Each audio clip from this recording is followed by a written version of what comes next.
Welcome to the Talkin VAWLS Network. My name is Boogie Bentley. Another big recruiting weekend coming up for the VAWLS. Got several guys on campus. Christian Conyer, 3-star defensive back. Man, he's a guy that was heavily trending towards Tennessee, takes the official to Kentucky. Seems there's a lot of momentum shift there, but he's going to be back on campus. Jeremiah Cobb, 4-star running back, will be in town. Nico Mauigoa will be here. And more importantly, the big 5-star offensive tackle, Francis Mauigoa, bringing his family with him, coming back for the official visit. This is the last weekend before we go into the dead period. So anybody that's planning to pull the trigger in July, this is your last chance to really swing that momentum. And I want to talk about Big Francis and the final push because, look, there's been some negativity out there. Some people have criticized me for just asking questions about recruiting. We saw all the momentum, all the hype. Spire Sports Group, #1 NIL collective in the country. Nick Saban goes and cries wolf.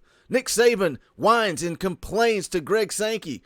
And all of a sudden, it seems to be there was a shift there. And I don't know what's going on. It could just be internet message board rumors. But it is worth asking questions and talking about. But let's see what happens with Big Francis. We're going to talk about it. As always, do me a favor. You guys go smash that like button just below the video. It's quick, it's free, it's easy. It helps the channel. Also, if you're new to the Talkin VAWLS Network, welcome. We're not experts. We're not insiders. We're not trying to pretend to be something we are not. This is for the fans, by the fans. We are fans just like you. If you like what we do, make sure you subscribe. Click that bell for notifications. You won't miss out when we go live or when we drop a video. Let's take a look at this article from on3.com, written by Jesse Simonton. Some of you VolQuesters love the Gator Dog, but this is a good article. It says Josh Heupel believes Tennessee's exciting brand will parlay into recruiting success. The article here says 5-star wideout Carnell Tate committed to Ohio State over Tennessee on Monday. A tough blow for the Vols, but hardly a death knell for their 2023 class. The Vols currently have 9 public pledges, including a trio of top 100 prospects headlined by 5-star Nico Mauigoa. The California standout was considered by some to be the best player in the country at the OT7 event in Las Vegas earlier in the month and remains the foundational piece of perhaps Tennessee's first top 10 recruiting class in close to a decade. Now, let's start there. You know, how quickly we forget, right? It's always on to the next. Nico is a huge, huge deal. Getting Nico Mauigoa in the boat, it's a quarterback league now. I know people like to talk about defense wins championships. Quarterbacks win championships. Nico is a huge asset for this program, for this class of 23. And when you look at the miss, when you look at Carnell Tate, I wanted Carnell Tate as much as anybody. He was a huge target. But the bottom line is you've got Nico, and now you've got Francis Mauigoa coming back on campus for that last official visit. And that's why it is so big that Tennessee got the last visit. They have that last opportunity to get in his ear. But if you can get Nico, you keep Nico, you add Francis, you add an offensive line, and we're going to get into that in just a second. I think Tennessee has the potential to add some really good players on the line of scrimmage in this class of 23, but you're ahead of the game. I think you can take some guys and develop them. You may take a lower-ranked wide receiver, but look what Josh Heupel has done. If you've got a quarterback that can get them the ball, and then in addition to that, the transfer portal. Ohio State, there's no way. There is no way that Carnell Tate, Brandon Ennis, and now they just recently got Noah Rogers claiming back-to-back-to-back. There's no way somebody does not hit the transfer portal out of Ohio State. It's the world of college football in 2022. But let's not forget just how big of a piece to the puzzle that Nico Mauigoa is. Goes on to say here, Tennessee's recruiting momentum has simmered a bit this summer. Nico hit Rocky Top back in March. Second-year head coach Josh Heupel remains optimistic about the Vols' chances to build an elite championship-caliber recruiting class. Says in early June, UT hosted its first Rocky Top Palooza under Heupel, where more than a dozen blue-chip prospects were in attendance for the invite-only event. Mauigoa returned to Knoxville to help recruit studs like 5-star offensive lineman Francis Mauigoa, 4-star defensive lineman Tamarian Parker, who he's already off the board, 4-star outside linebacker Shandavion Bradley, who I think Tennessee is very much in the mix for, and then also 4-star offensive lineman Lucas Simmons. And again, I think Tennessee, again, you put these building blocks together, you've got Nico. I think they have the possibility to really do some damage on that line of scrimmage. Made a video recently about 4-star offensive lineman Stanton Ramel.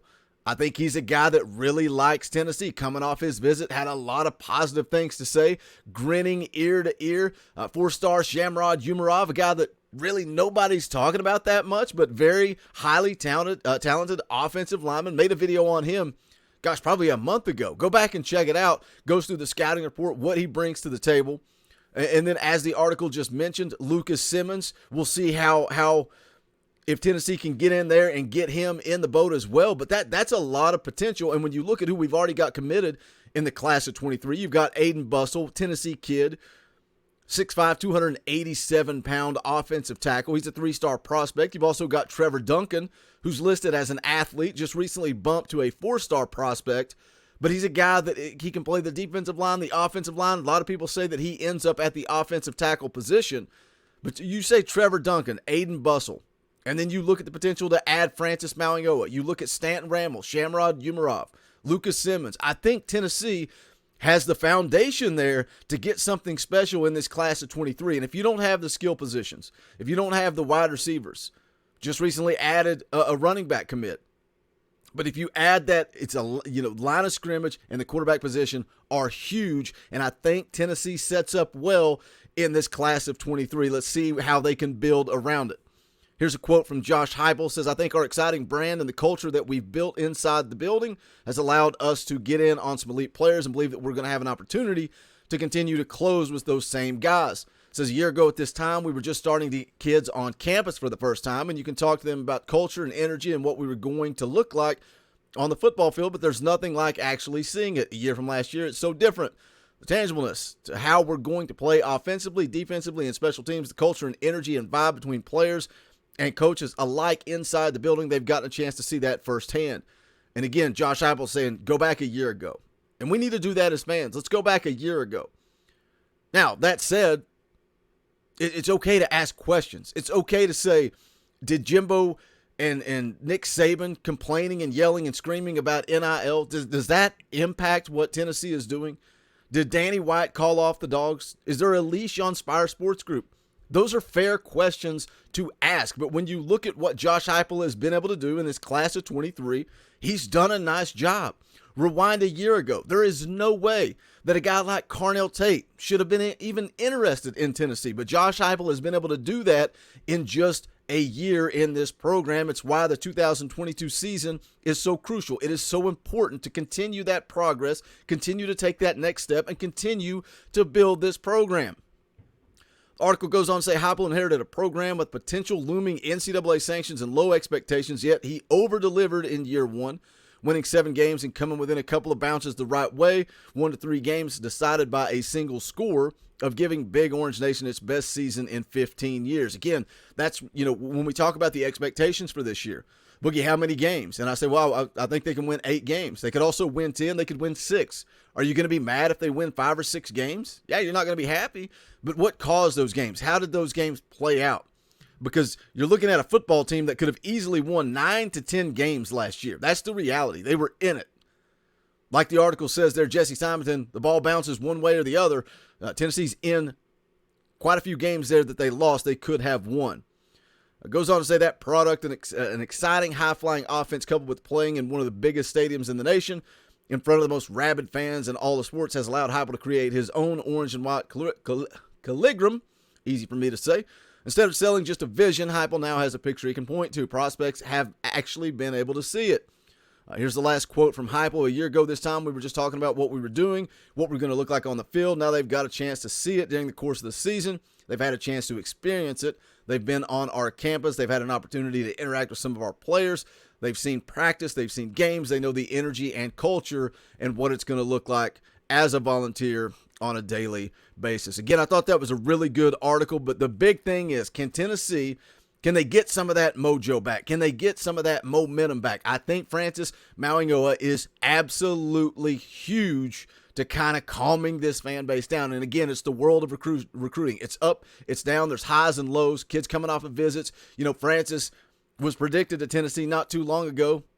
He takes that official to Florida. Everybody's talking, oh, he's going to Florida. And then out of left field, out of absolutely nowhere, he gets predicted to USC. So we'll see how it plays out. If you look at on3.com, they still have Tennessee as the favorite at 50.7%. got USC at 43%. As far as the predictions go, you got a Southern Cal writer, Scott Schrader, has put in a prediction to Southern Cal with 50% confidence. And then Chad Simmons, the director of recruiting over at On3, still has the prediction to Tennessee at 50% confidence. But it's a big, big weekend for Tennessee. Again, last weekend to host recruits, and then you go into the dead period. We're going to see some commits coming in. Probably over the next week and into July, there should be some activity. We'll keep you guys up to date. Hit that comment section. Let me know your thoughts. I know they kind of went all over the place with that. The momentum of recruiting, what Josh Heupel has been able to do in just a year. Hit that comment section. Let me know your thoughts. Where does Tennessee stand with Francis Mauigoa? As always, smash thumbs up on the way out the door. Go check out the Talkin' VAWLS merch. The link to that is in the description below. That's going to do it for this one. This is the Talkin' VAWLS Network. My name is Boogie Bentley. Go Big Orange.